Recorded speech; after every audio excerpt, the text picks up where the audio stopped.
Hi there, I'm very excited to invite Perfume Sultan Pasha with his house Sultan Pasha attar. This brand is all about attar. Perhaps it's very particular. For some people.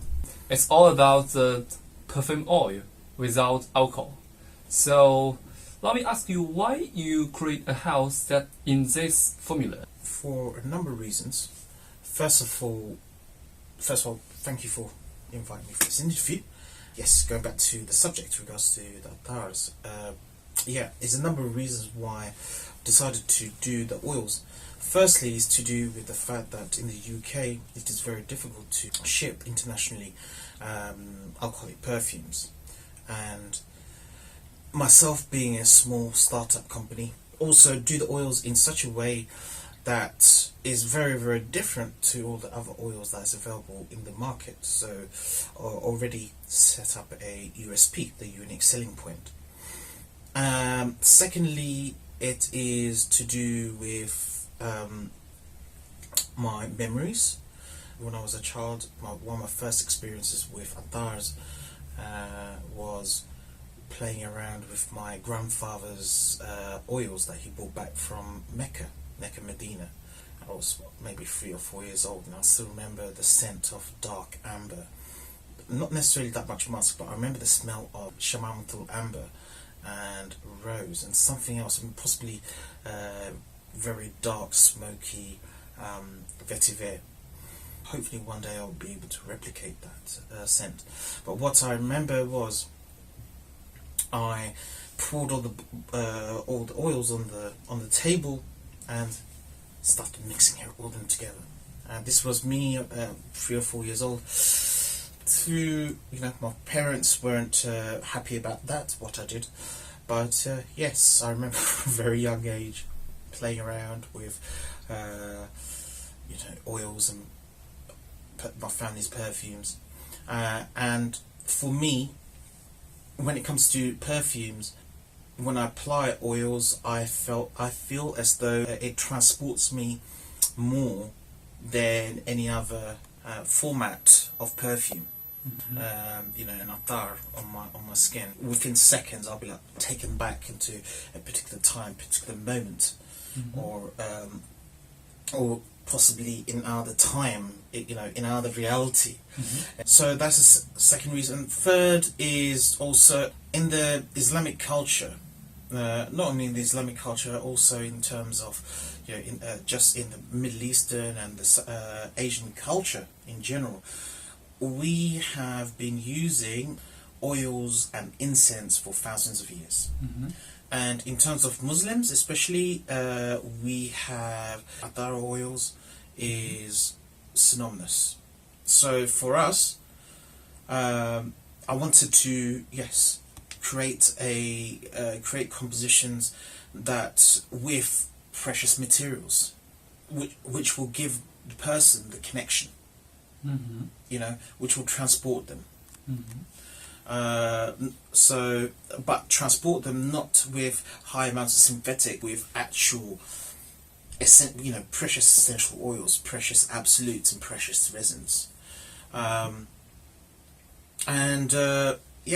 So this is the main reason why I decided to do attars. But in the long run, going forward, I won't be doing attars, but also will be doing alcoholic perfumes as well, because praise be to God, I am able to do attars and alcoholic perfumes.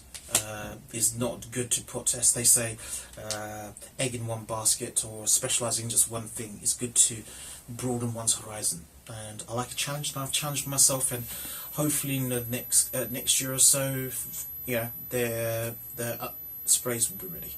Wow, very exciting. So fingers crossed. Okay, and the second question is, some people, when they see your brand first time, they will be shocked by the price. And just 1 milliliter for 50 or 100 pounds, it could be very expensive. Yes. But for me, I think 1 milliliter could use a long time. And could you give some advice to how to use it, or how long it could be used for 1 ml or 3 ml? Certainly.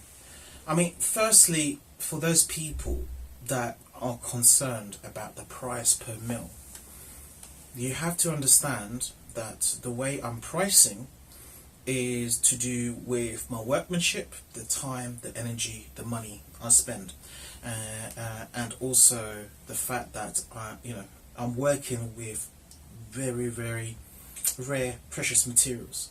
And some of these are, be it oud, even sandalwood, saffron. Some of their essences, they cost more than gold. Let's just say that much. When I say I'm using sandalwood Mysore, when I say I'm using saffron from Iran or from Greece or from Spain, or if I'm saying there is Rosa Alba, which is white rose, or if I'm saying there is Typhi rose in there, I am using those materials. I'm not going to be using anything else. That's my duty to my patron, and not only to the patron but also to myself, because for me what I'm doing is art. And if there is one lie in there, you're lying to yourself, so what's the point? So yeah, in regards to composition in terms of 1 ml, you have to understand as well, it's incredibly powerful stuff, you only need a tiny amount, and according to your particular subjective taste, you apply the amount of oil that you need to. Really and truly, in my opinion, to me, a 1 ml composition is equivalent to, let's say, a 30 or 50 ml spray, or even 100 ml spray, even 100 mils, because it is subjective. It depends on how it is reacting on some people's skin. All of my compositions, because they have very, very high amount of naturals, I've never met a single person on whom any one of my compositions smells the same as anybody else. So there we go. For me, it's attar is a very personal and polite scent. Don't bother others, and very nice to myself. Yes. I mean, there are ways, for example, to make the attars really, really project. For example, if you were to put a drop or half a drop on your skin and just leave it there, it will last on the skin, depending on the oil and depending on the skin chemistry, for quite a long time. On average 8-9 hours. On average. However, that same drop, if you were to put in your palm, and just rub it like that, and then just go like this on the shirt, not on your skin, but on your shirt, and then on your chest, it projects out loud. Wow.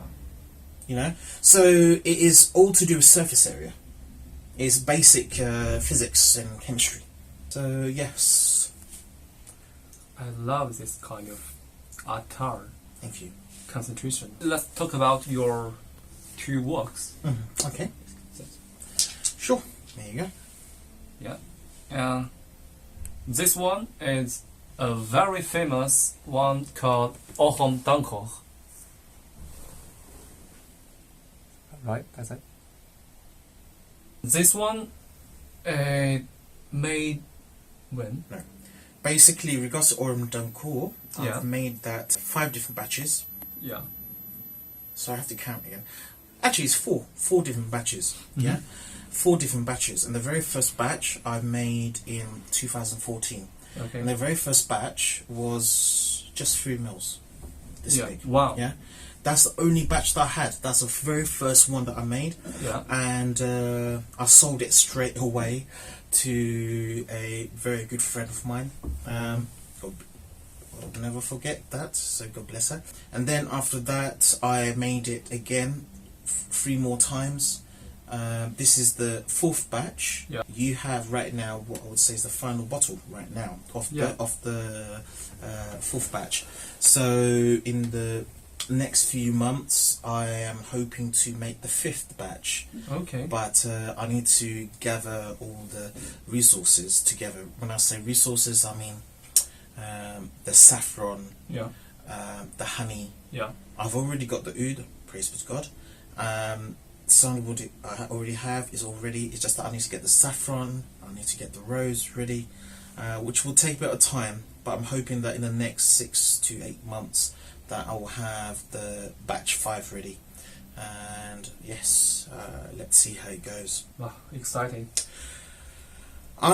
It's always Aurum d'Ancourt is an incredibly complex composition. It takes time to work on each one of those facets. Whenever I create or made Aurum d'Ancourt, I've always been stressed out because it totally exhausts me, you know, because there's so many different facets that I have to focus on, and if one facet is out of sync, the other facet will also fall apart. So it's almost like a house of cards. So if you take away one of the cards, the whole deck, the whole house of cards falls apart. So same thing with Aurum d'Ancourt. If anything is out of balance, if one part is out of balance, the whole composition is out of balance. So going forward with batch 5, I'm hoping, inshallah, God willing, that I'll be able to create an even better batch than the previous batches. 2017 was when I created this batch. Okay. So since then, it's been what, 2 years now or 3 years. So since then, I've learnt new techniques.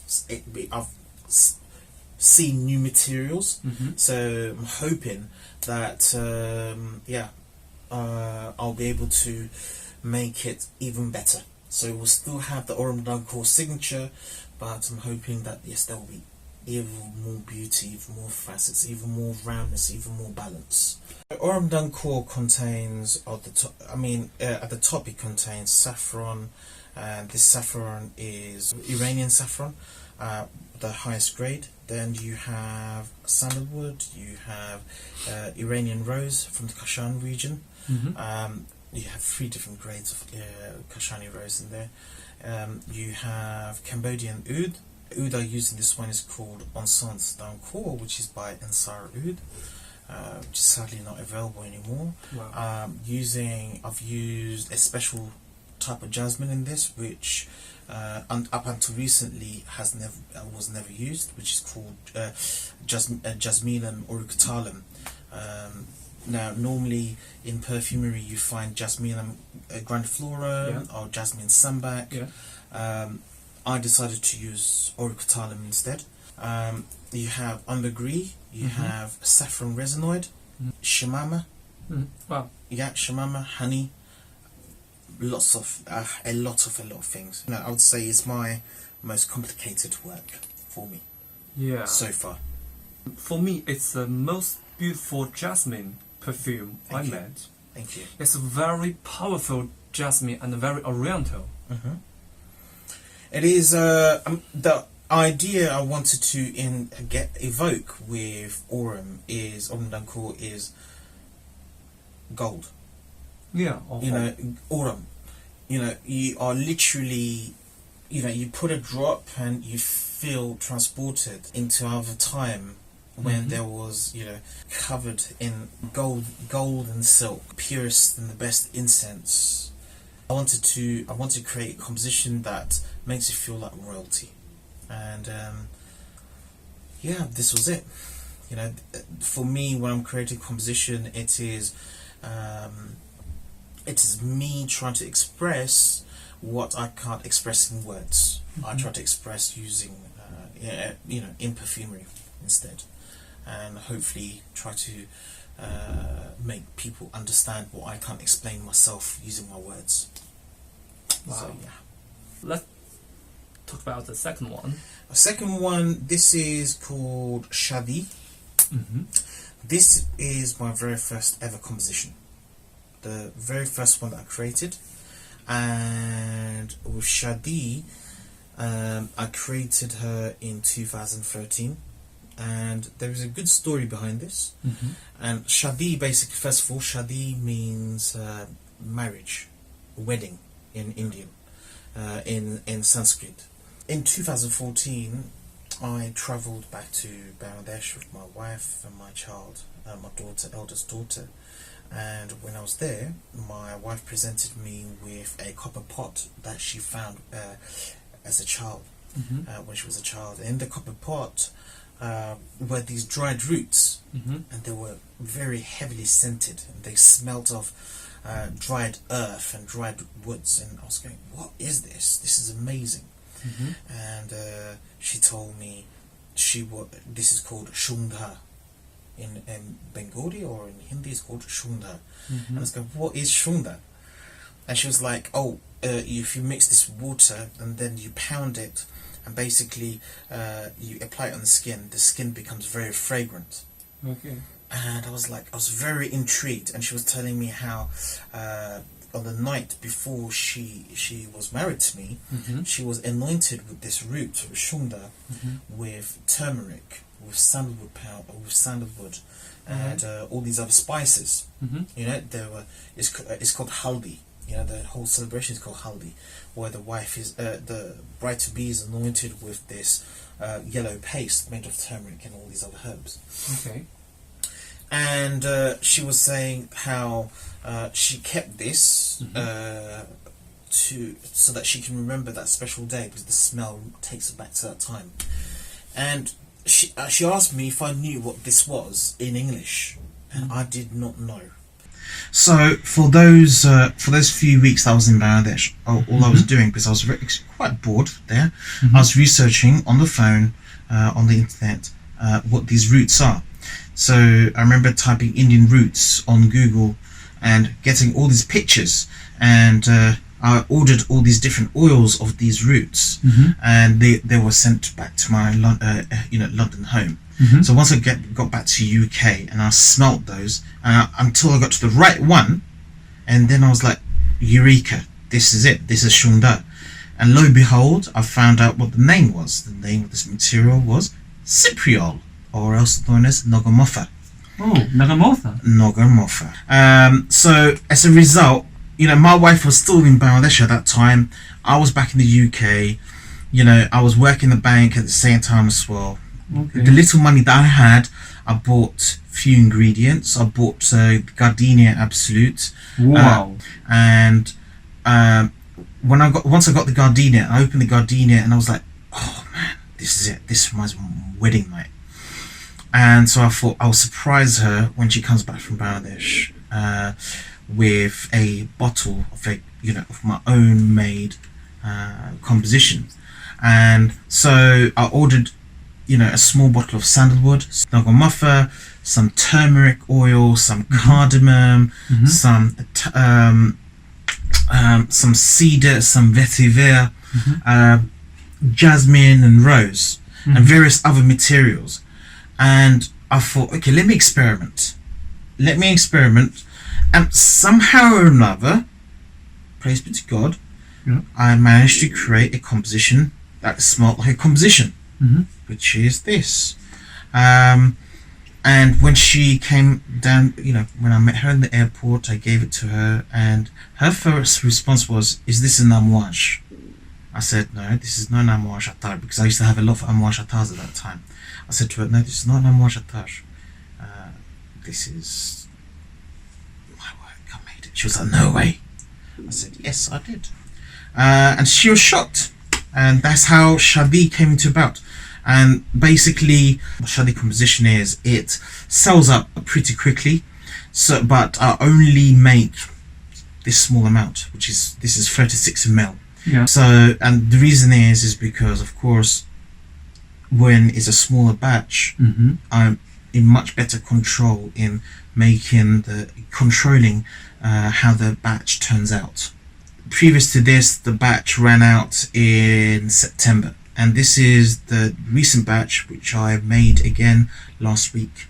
And thankfully, I'm very grateful to say this batch is very close to my very first rendition, the one that I made for my wife. And this is it.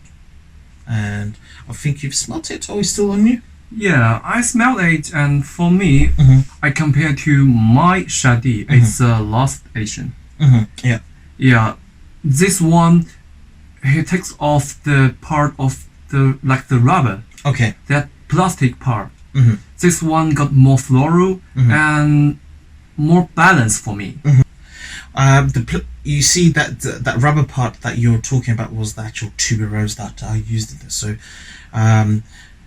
and with this formula, I decided not to use tuberose. Mm-hmm. Yeah, the reason is because in the original formula that I created for my wife, I didn't use tuberose. I used gardenia. So in this one, there is gardenia and no tuberose. In the previous batch that I had was gardenia and tuberose. I thought, why not? Let's see how it behaves.